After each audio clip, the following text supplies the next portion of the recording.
Rik Walter, welcome to Mindworks in Conversation. Really a pleasure to have you here.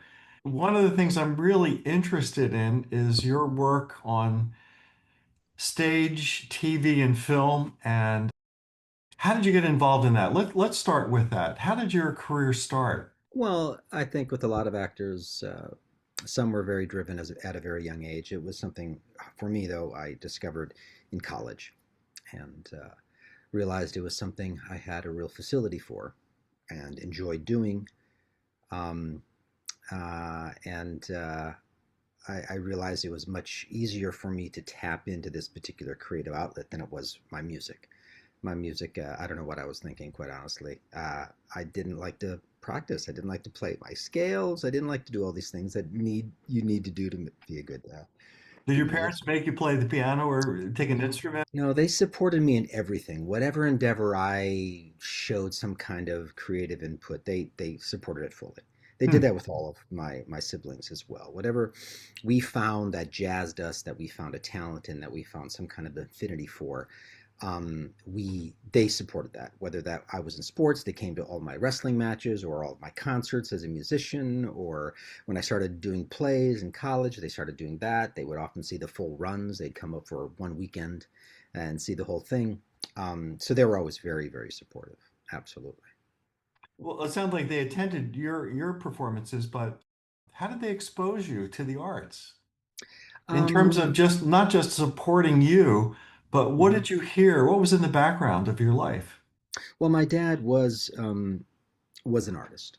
He Hmm. was a musician specifically. He was a jack of all trades. Of course, he did gig work. He did bartending. He did all kinds of things. He was a produce manager at grocery stores. His first job, I think he told me when he was 5 years old, was bringing the neighbors' cows in, and they would get like a gallon of milk a week or something for the family, plus 50 cents or something like that. So he taught me a good, strong work ethic. But mom and dad, I grew up remembering them just harmonizing together, dad on the guitar, and dad had his own band called the Hillbilly Band. Hmm. Lots of fun stuff. So lots of memories of performance. And people often say, yeah, you took off your dad, that kind of thing. In terms of just being free and open and comfortable in front of people. I wasn't always that way, but I learned it, and I guess I tapped into that energy that my father demonstrated so freely. Uh, Great sense of humor as well, and an infectious laugh. Those types of things. And mom's full support. Mom just naturally harmonized. They were both from huge families. Dad was the oldest of 12, and mom was like the third of 10. And anytime any side of our families got together, there was always singing going on. Several people on guitar, harmonica, whatever, and then everybody just naturally harmonized. It was they on my mom's side, they particularly liked the old spirituals and the gospels and things like that. Um, that I guess made me comfortable in that setting, and I suppose that's the way they did it because I was from a rural family, well, a small town in North Dakota, and the capital actually, but it was still a small town as far as Hmm. any New Yorkers are concerned. And there wasn't a whole lot going on, so they really supported whether I was in art class or whatever to really just go for it, do what you want, prove yourself to yourself. And I guess that was gave me a really strong impetus, free hand to just feel good about what it was that I was good at and wanted to pursue. I'm really interested in this idea, this phenomenon that I've heard over and over again. So much talent coming from the Midwest, away from the cities where, the art is really big. New York City is a major art center in the country and as well as the world. What is it about the rural areas that uh, produces artists? That's a fascinating question. Um, I think part of it, certainly, writers like Kathleen Norris, for instance, who was a South Dakota native writer, and her husband came back to their grandmother's house, basically to take care of her estate, and stayed. She wrote some lovely books, and she, I think, says it very well about how coming to a rural area, particularly someplace out in the prairie, Mhm. She compares it to a monastic life. She compares it to a seafaring life. And if you've ever been out in the midst of a field of grain, I mean, horizon to horizon, it is like they say in the song, amber waves of grain. You see it. It's pretty phenomenal. I think an attachment to real work, uh, attachment to nature, whether that's in a husbandry or agriculture, or in a pure rugged experience of the prairie, the Theodore Roosevelt National Park, all these vast Badlands areas of the state in particular where I grew up. I think Teddy Roosevelt, that's where he came. He came to North Dakota to heal from the loss of his mother and his wife in a single week. And he attributes his experience in North Dakota at the Elkhorn Ranch, which is now part of the national park under his name, where he came to heal as a place that really helped him solidify a lot of his thoughts about nature. Um, and ultimately, of course, he gave us the national park system.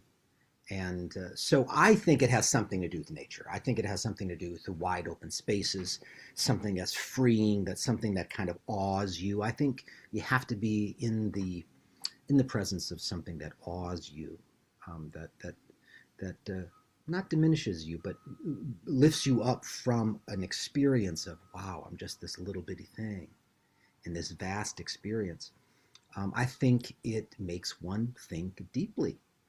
Yeah.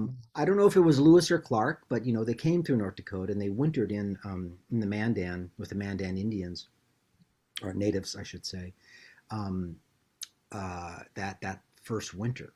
And I can't remember if it was Lewis or Clark, or maybe it's apocryphal, but they said it's easy to love a mountain. Um, it takes imagination to love a prairie, and that quote has always stayed with me. It does. You have to, the vast ecosystems and biomes, and how they're interconnected and how they exist and how they are so interrelated and interdependent upon one another. And we know this. We know this. So I think that just forces one to think deep about who they are in this world. And so maybe that's part of why some great artists have come from that experience. Yeah, I'm also interested in this other thing that you bring up too about your mom. She liked spirituals and so much. For example, African American music was born in church. Many artists talk about their experience as singers in the church. What was her background, her influence on you as an artist? Uh, they Mom was from a very humble upbringing, as you can imagine. They were both my parents were babies of the Depression. Hmm. Um, and those pictures of the Okies, Right. that tough Dust Bowl area, that era was where my mom grew up in. And my dad, for that matter. Both my dad was like a second generation immigration, but he spoke German was his first language, because a little German enclave. Um, so both of them were attached to the church. The church was a big thing. On my dad's side, it was a Catholic. So on my mom's side, it was whatever was around and handy, and that's why she easily moved into and converted to Catholicism when they married. Um, uh, Her family, you see this often.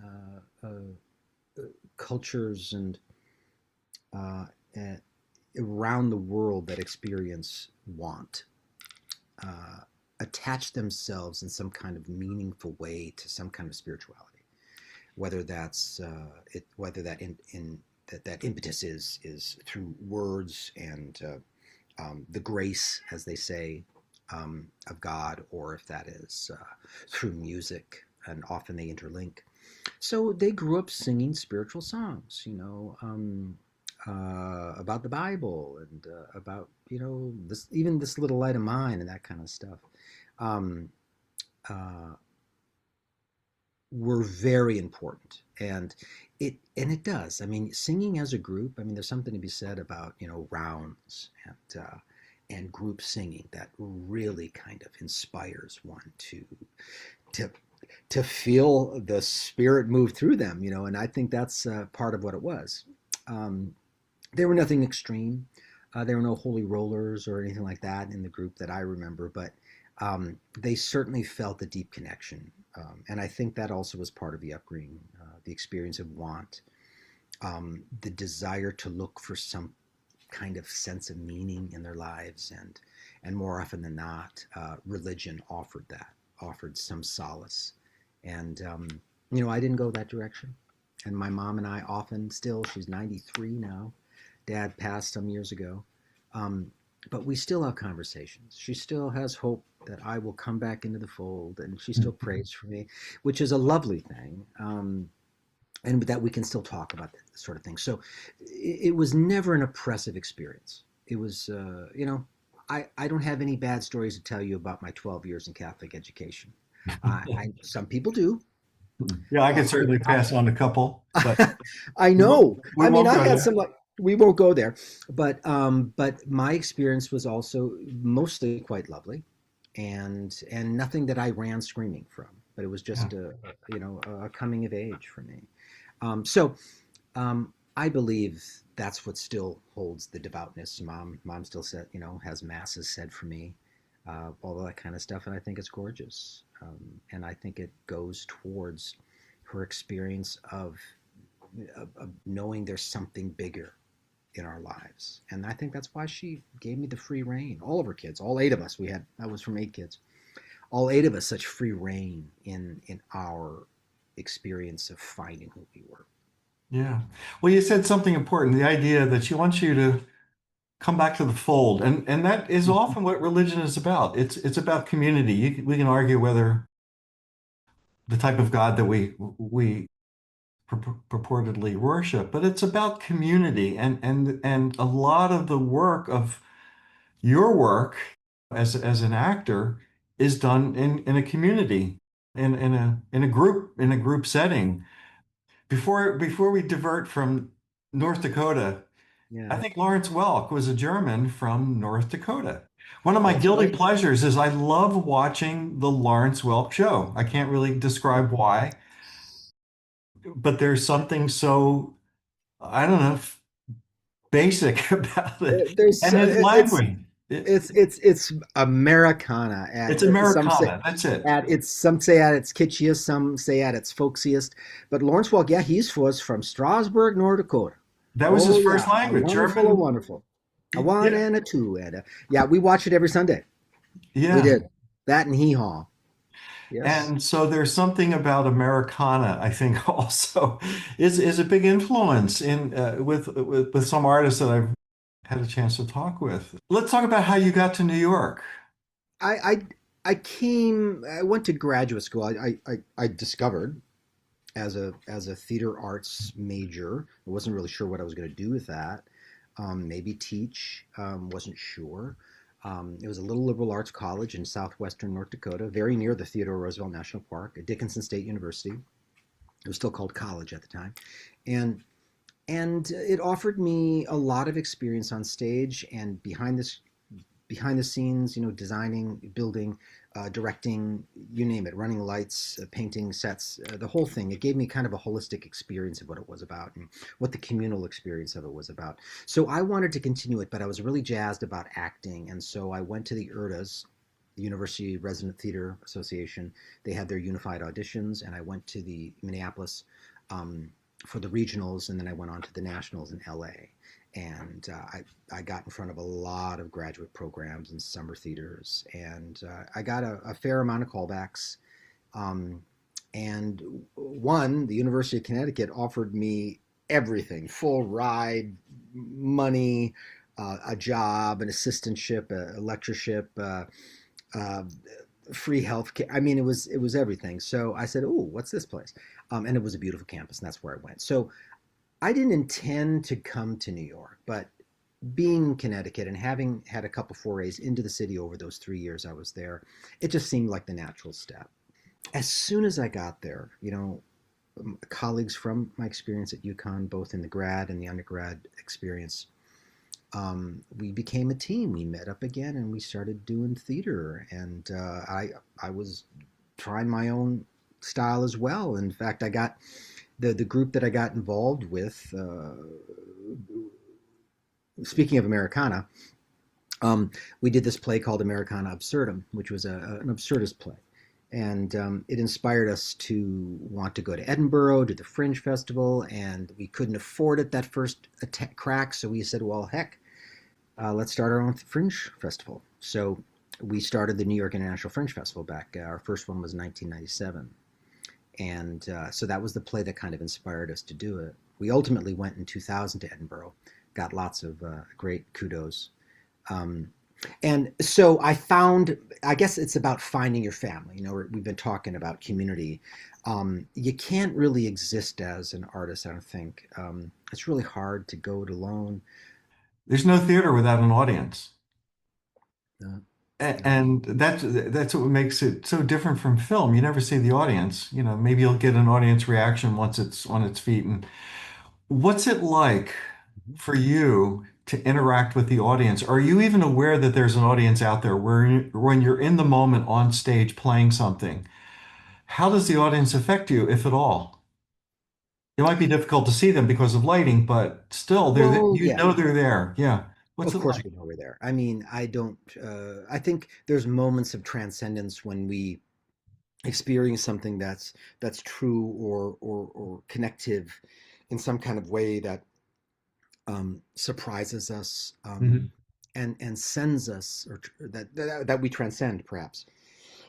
But I don't think I have never forgotten the audience. Um, I think it's, well, I'm not going to say it's irresponsible to not think of the audience, but I tend toward that idea that you must always remember the audience. I mean, Brecht, as we know of Brecht, the whole notion of epic theater was that you always remind the audience where they are and that they're in theater, so they don't forget that this is something strong, this is symbolic, this is metaphoric, this is something that will transcend their lives. You want them to know that they are learning, that they're getting the whole meta aspect of it, right? So I'm really kind of attached to that. The audience is key. And for me, that's the excitement for me. At first, I thought it was because I liked the attention and I liked being praised or liked doing a good job, but it quickly morphed out of that when I got into grad school and when I started doing some of the more important experiences that I had as a professional in the city. Then it moved someplace else that it wasn't about that. It wasn't one sided. It was like, man, oh, they're with me. They're not with me. How do I get them back? All these types of things. So um, that's why I love theater so much more. How do you The, get the them next back step, in how do you get them back in the fold? exactly. Yeah. How can I? Yeah, that's right. Get them back in the fold, back in Yeah. the community. That Back in the of community. yeah. Yeah. You're doing simulated patient work, standardized patients for those people in this that are listening to this that don't know what this is about. Actors, lay people portraying patients. And first, let me ask you this: how did you get involved in that, and how long have you been in the field of simulated patient work? I just asked around, what are people doing? I go, what's that? What, standardized patient? What? Oh, that sounds exciting. I'd heard about coaching for like lawyers to take acting classes and things like that to learn interpersonal skills and communication and those types of things. But I had never heard of doctors being trained in simulations. And it was just fascinating to me. So it has come for me uh, as my favorite my job, quite honestly. I get to make better doctors. I get to help them learn communication skills that will help um, actually make patients more compliant with their medications and their course of treatment, or will allow to teach these young students skills that will help put somebody at ease so they can fully express what their story is, so we can get all the details so we can get a proper diagnosis or differential. I've just really come to and and also based on the experience I've had and the response of so many students about how important this type of work is for them. It's like I'm doing some good work. Um, I've never felt that my art was frivolous. I've always had a strong pinning that theater is important. That as an actor, we are priests of a sort. I mean, I don't want to get too highfalutin here at all because I don't think that's really what it is. But we are facilitators Yeah. to help bring people to some kind of understanding about some important issue or some essential issue in their lives or in society, etc. And it's done through performance. I mean, Right, they're literally right. acting. They're learning to act like a doctor. You know, Tony, what's so powerful is that very metaphor in the room. Like when I have time to give deeper feedback, or aside from the, well, when you did this, it made me feel like this kind of response, which is how we're trained and which is a very effective way of giving feedback. They kind of open it up and they ask me questions and, what do you advise on this, that, and the other thing? And often the metaphor of theater and acting comes into play, right? I mean, I tell him, like, you got a white coat on, you're wearing a costume when you You're come wearing home. a costume. Great. Yeah. Yeah. You already got me. You've got the advantage because of that white coat. You knock on the door, and what are you, a second year, first year, third year student, whatever. And they go, yeah, I'm first year, and these are our first thing. Okay, well, own it. I always talk about well, you got to own it wherever you're at, right? You can't know more than you know, so sit with it and annoy it and own it, right? And we talk about this back and forth of when I was so nervous, was usually a lot, right? You hear it a lot. Oh, I was so nervous and I was thinking about all these lists or whatever they were. And I often ask them, well, where do you remember when you dropped in? I use that term meaning, when you got out of your head. Look, we use that phrase a lot in acting, right? When we're in our head, we're not in the moment because we're thinking about all the things we shouldn't be thinking about. The only thing we should be thinking about is this moment right now and paying attention to that person across from us. And often they don't know. And I tell them, I'll tell you when it was. It's good that you don't know because you weren't aware of it. You weren't in your head anymore. But I remember it as when you leaned in and started saying, I am so sorry you're feeling this way. Can you tell me more about it? Or whatever. And when they drop it in and they're leaning in and they're actually experiencing, when they stop thinking this is a silly game and they play the role, they step into the role. I love that metaphor, and I think it's often very useful for them to realize that we all have to play this game for real. Pretending, it's not about pretending, it's about taking on a new approach to something. And so I've often found the metaphor of theater and acting to be really helpful to learners in that particular. Yeah, I'd never really thought of a white coat as a costume, and it has power. As you know, you've heard of white coat syndrome. Yep. The white coat has the power to raise one's blood pressure, but also they're often not aware of the really good things that they're doing. And so the kind of feedback I like is just asking questions. This is feedback. This is what you did. This is what I saw you doing. Let's talk about that. What do you think about why you made that choice? Hmm. And that's kind of how I think about acting too. I think good directors Yes. would probably ask you, why did you make that choice? Rather than say, do it this way. But I'm curious, do Yeah, you ever have directors that do that with you? I agree. Tony, yeah, a director that with too heavy of a hand who wants to talk about things all the time, a director that will allow the actor to explore, Right. support what it is they're trying to go through, really fully understand what they're trying to get, right? Conversely, an actor who is like, the director's got some ideas, we don't sit there and talk and argue about it all day. Well, I just do it. I just try it. And we'll know if it works or not.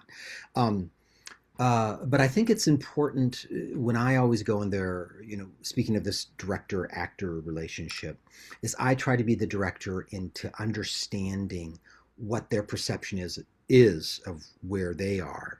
Right. Any good director, I think, is that. And so I think it's key for me. I always keep in mind, say, how did that go for you? Why do you feel that way? Why do you feel it didn't? You really thought you weren't go? Well, why? Do you think it had some effect Yeah. on our experience? So I always go back to that. I said, well, since you thought that, I have to agree with you that it did have some effect. Or I can say, you know what? You were faking it pretty well then, pal. Whatever your nervousness was, you found a way through it. So whatever you tapped into, try to figure out what that was. Was it a word? Was it a phrase? Was it who you decided to be? Was the way you were sitting, your comfort in the room? What was it? And so I always try to go back to, well, what do you think? I like to do as little talking as possible in the room when it comes to feedback, in the formative experiences that these medical students have in particular, or if these legal students for that matter have. I like to kind of just say, okay, well then, if that's what you think, then how would you have done it differently? And I said, let's do it, and then we'll do it. We'll play it back, and they'll ask me the question again, or they'll take a different approach, and then we'll stop and say, okay, how was that? Yeah, I thought that was much more effective. And so they get the experience of self-discovery, and that's why I think in director actor relationships, the experience of self-discovery is the biggest gift that you can give to an actor. And I think that's also what you can give to a student, is that experience of, I discovered this. That teacher allowed me to make those synapse connections, synaptic connections myself, that will solidify my remembrance of it, my visceral experience of it, and it'll last longer. So I think as a facilitator, that's why I like to consider myself as a facilitator, in that respect, to make them make the realizations and to encourage them in positive ways. And when I have to give critical commentary, that I try to elicit it through their own experience of how effective they thought that was. And that's a way in. I think it's not just a softer way. I'm not trying to be, giving them. We don't need tough love. We need. Yeah, they get enough of that. They get enough of that in Yeah, terms they're of how they're gonna. trained. Yeah. Yes, they do, and they'll get it from their profs. They'll get it from the Yeah. real world. They get it from patients in the real world and their clinicals that are going out of their mind with pain and are screaming and Right. swearing at them. So I don't deal with the tough love. I just say, let's talk about what your experience was, and how you can make some connections with, okay, what are your goals now? Now that we learned this, what are you going to do after we leave? What were you working on? Were you working on something when you came in the room? These Hmm. types of things, they got to constantly attach themselves to moving forward. And so that's usually my parting advice. Keep doing that. Keep asking yourselves, what effect I had. What did it matter? Did it have an effect? Was it a positive effect? Was it a negative effect? Did it help me get a better diagnosis? Did I learn more details? These types of things. So, yeah. Well, first, if you're doing all the talking when you're giving feedback, you're kind of missing you're missing an opportunity. But also the way that you're talking about feedback is for me the essence of empathy. We often want students to be empathic with their future patients, but they're often not shown empathy in med school. With this approach, I think standardized patients, simulated patients really have an opportunity to really give students the experience of being understood, of not just simply, I understand what you're going through, but help me to understand what you're thinking and what you're doing. That to me is what empathy is. Connecting opens the door to ask some questions versus just having this be an interrogation. You Right. connect. Let me ask you some tough questions about what you just did. I really, Conversation is very important, conversation is key. Yeah. and that's what, as theater artists, as acting, as actors, what is theater? Theater is an empathy machine. It's Well, you teach empathy in a way that just can't be done in a classroom. Yep. I really seriously doubt if empathy can be taught. It has to be experienced. Right. It has to be experienced, I think, through this process that you're talking about, where you're reflecting on their actions and you're getting them to self-reflect on their own actions. And it's reciprocal. So, you bring up that your role as actor, facilitator, but also director in that moment. Do you see Yeah. that, like when you get out of the role and Yeah. when you're doing feedback, that's really in many ways kind of a director role Yeah. in some ways? Well, the best directors I've ever had, Tony, have Mhm. always been ones that facilitate some kind of conversation of discovery. And I think so. In that sense, yes. Not all directors are like that. couple more questions. I'm curious about what else you're involved with besides SP work right now. You're Since 2010, um, I was a co-founder of a theater company up in northern Manhattan. And we're dedicated to the community. We do all of our producing and developing of new works here in the community. We do as much as we can with local talent, um, as much as we can. And where we can't do that in plays, we'll also do different types of showcases um, that are free to the community that we get funding for. Mhm. Um, that we can help. You know, we always talk about, you don't have to go downtown to see theater. Right. We're trying to create that tradition up here, and we've been doing that for now 15 years. But we produce all over Inwood Mm. and Washington Heights. For years, we were residents at the Fort Washington Collegiate Church on Fort Washington Avenue and 181st Street, which is the A train right there, and also at the Hebrew Tabernacle some years prior, just a few blocks north of there.